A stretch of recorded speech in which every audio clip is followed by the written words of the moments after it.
نے سر مبارک اور خواتین اور ساتھ ہی جو ہے ان کو 10,000 دینار دیے. پھر ان کی زبان پر کلمہ طیبہ جاری ہو گیا. کہا وہ ایک رات میں مسلمانوں نے کیا اپنے اپنے مقدر کی بات ہے. کچھ کلمہ پڑھ کے سر کو کاٹ کے لاتے ہیں اور کوئی اسی سر میں انور کو دیکھ کر جو ہے وہ کلمہ پڑھ کے مسلمان ہو جاتے ہیں. کہا اب میرا یہاں پہ رہنا زندہ جو ہے وہ اپنے لیے میں گوارا نہیں کرتا. میں ان کے ساتھ ہی پیچھے پیچھے خادم بن کے چلے جاتا. پھر وہ وقت آیا رستے کے اندر انہوں نے وہ تھیلیوں سے 10,000 دینار نکال کر جب جو ہے وہ تقسیم کرنے لگے تو قدرت خدا کی انہوں نے دیکھا کہ وہ سونے چاندی کے جو دن و دینار تھے وہ سارے مٹی کی ٹکریاں بن چکے تھے. اور صرف یہ نہیں بن چکے بلکہ ایک سائڈ میں قرآن کی ایک آیت لکھی ہوئی تھی, دوسری طرف پہ دوسری آیت لکھی ہوئی. ایک سائڈ پہ قرآن مجید کی آیت والا تحسبن اللہ غافلا عما یعمل الظالمون,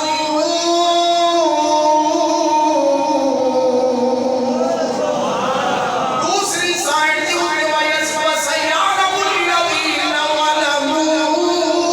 ای منقلب ینقلبون.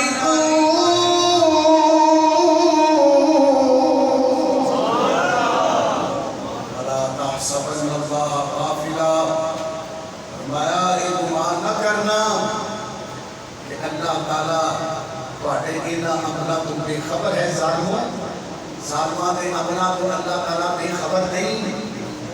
دوسری سائڈ پہ وسیعلم الذین ظلموا ای منقلب ینقلبون. اللہ فرماتا ہے جن لوگوں نے ظلم کیا, ظلم کھائے, عنقریب وہ جلد اپنے انجام لوٹائے جائیں گے, پہنچیں.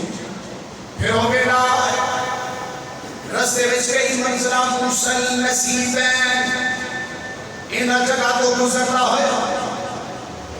پھر دربار یزید دے اندر پہنچیا. جس وقت یزید کے سامنے امام علی مقام رضی اللہ تعالیٰ عنہ دا سر مبارک تشت کے اندر لا کے پیش کیا, اس ظالم نے بھی چھڑی پکڑی. امام علی مقام نے سر انور ہونٹا مبارکہ نے انہیں چھڑی لگائی. جب چھڑی لگائی اتنی میرے آقا کا ایک صحابی موجود سی.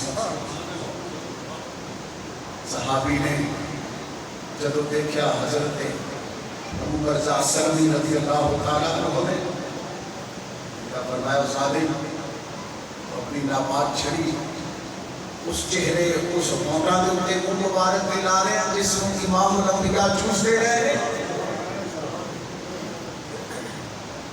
امام الانبیاء صلی اللہ علیہ وسلم کے پیارے صحابی نے جب یہ منظر دیکھا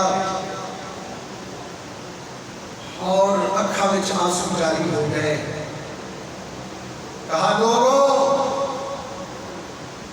اب قیامت کے دن یہ بدبخت جو اس کے حمایتی ہیں یہ یزید کے ساتھ اٹھائے جائیں گے, اور خوش نصیب وہ ہیں جو امام الانبیاء کی شفاعت قیامت کے دن پائیں گے. روتے ہوئے, آنسو بہاتے ہوئے, یہ جملے کہتے ہوئے حضرت ابو برزہ سلمی رضی اللہ تعالیٰ عنہ یہاں سے نکلے. جب اس نے, اور یہاں اس کی بڑی باتیں ہیں, اور امام صاحب العابدین رضی اللہ تعالیٰ عنہ جب آمنا سامنا ہوا, اور یہاں امام صاحب العابدین کا جو مکالمہ ہوا اس سے پہلے سفیر کا روم جو ہے اس یزید کے پاس بیٹھا ہوا تھا. اس نے دیکھا یہ سر ہے اور یہ کچھ لوگ ہیں اور یہ باتیں کر رہا. کہا یہ کس کا سر ہے؟ کہا یہ امام الانبیاء کے نواسے کا سر ہے. سفیر کا روم اس کی چیخیں نکل گئی, کہنے لگا ظالموں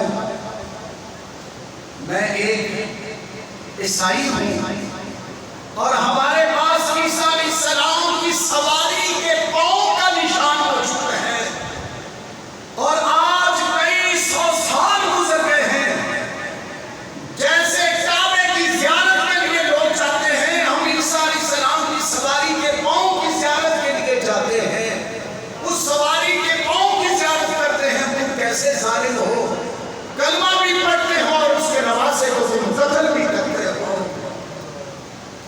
اللہ اکبر۔ اور پھر یہاں اس کے پاس ایک یہودی بھی بیٹھا ہوا تھا، اس نے کہا میں داؤد علیہ السلام کی نسل میں 70ویں پشت کے اندر ہوں، 70ویں پشت کے اندر ہوں۔ اے بدبخت یزید، میں داؤد علیہ السلام کی 70ویں پشت کے اندر ہوں۔ آج بھی لوگ میری اتنی حیا کرتے ہیں، میرے پاؤں کو چومتے ہیں، میری عزت کرتے ہیں، میں 70ویں پشت کے اندر ہوں، اور تم کیسے بدبخت ہو جس نبی کا کلمہ پڑھتے ہو اس کی اولاد کو قتل نہیں کرتے ہو۔ امام صاحب پہلے تو بڑا خوش ہوا، بڑے انعامات کا اعلان کیا، جب دیکھا کہ حالات خراب ہو گئے ہیں۔ البدایہ والنہایہ پڑھ کے دیکھے، امام غزالی کی کتاب پڑھ کر دیکھے، جس کی مرضی کتاب پڑھ کر دیکھے۔ امام صاحب کا عابدین سے کہنے لگا آپ کیا چاہتے ہیں؟ کہا ایک تو میری یہ بہنیں، میری پھوپھی، میری ماں کو میرے حوالے کیا جائے، میں خود احترام کے ساتھ ان کو لے کر جانا چاہتا ہوں۔ دوسرا یہ جو میرے والد کے، میرے عزیز و اقارب کے قاتل ہیں، یہ میرے حوالے کیے جائیں۔ تیسرا یہ کل جمعہ ہے، جمعے کا خطبہ میں خود پڑھوں گا۔ جب جمعے کا وقت آیا اس نے کہا قاتل آپ نے کس کی مرضی کتاب پڑھ کے دیکھ لیں۔ لوگ کہتے ہیں یزید کا کہ قصور ہی کوئی، اگر اس کا قصور کوئی نہیں تو امام زین العابدین نے قاتل مانگے ہیں تو قاتل حوالے کر دیتا۔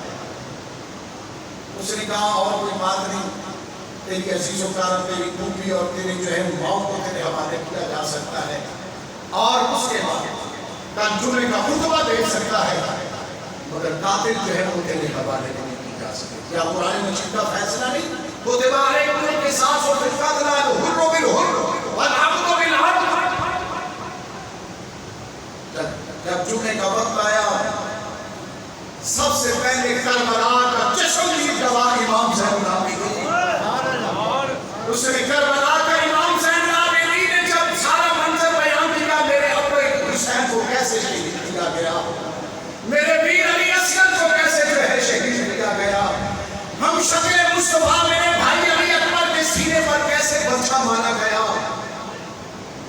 صرف لوگ جمعے کے سامنے ہی نہیں، یہاں کی مسجد کے در و دیوار بھی آنسو بہانا شروع ہو گئے۔ یزید نے اپنے مؤذن کو کہا کھڑا ہو جا، اذان شروع کر ورنہ حالات خراب ہو جائیں گے۔ جب مؤذن میرے آقا کے نام پر اذان میں پہنچا، امام زین العابدین نے فرمایا اس کو دیا مؤذن رک جا، اور یزید سے کہا کہ تیرے نانے کا نام جو ہے اذان میں گونج رہا ہے یا میرے نانے کا نام اذان میں گونج رہا ہے۔ جب اتنی بات کی تو لوگوں کی چیخیں نکل گئی،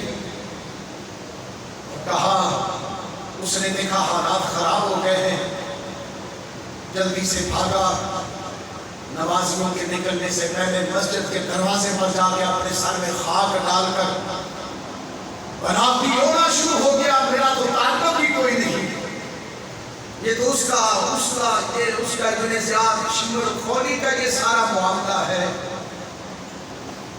امام زین العابدین رضی اللہ تعالیٰ عنہ، اور یہاں یاد رکھنا کہ اس یزید نے میرے امام کا سر مبارک جہاں کوئی مال و دولت رکھے وہاں ایک صندوق کے اندر چھپا کے رکھ دیا، باقی دوسروں کے سر جو ہے وہ دفنا دیے گئے، اور پھر اس کے بعد کئی سو سال کے بعد، کئی سو سال ٹائم اوپر ہو گیا مختصر، کئی سو سال کے بعد جب اس جگہ کی تلاشی یا اس جگہ کو وہاں پہ جو ہے واقعات خراب ہوئے ڈھونڈا تو ایک صندوق کے اندر میرے امام کا سر مبارک موجود۔